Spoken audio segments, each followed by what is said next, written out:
Hello people. So this is my ninth video of the day, and it is a book review.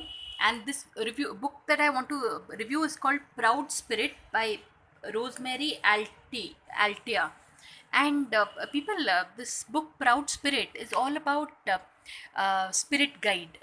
Like, did you know that all of us have a spirit guide who um, you know the I remember while reading this book, apparently this lady's spirit guide is someone by name Eagle Rose, and these spirit guides are people who have souls who have apparently lived their life on the planet before, and now they are just come back on this earth plane to help us as guides.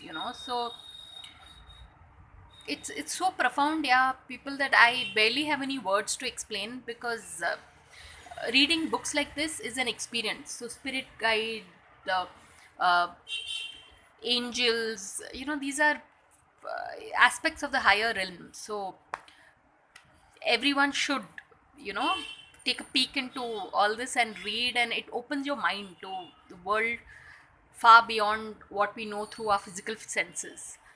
So on that note, thanks for watching people, and please subscribe.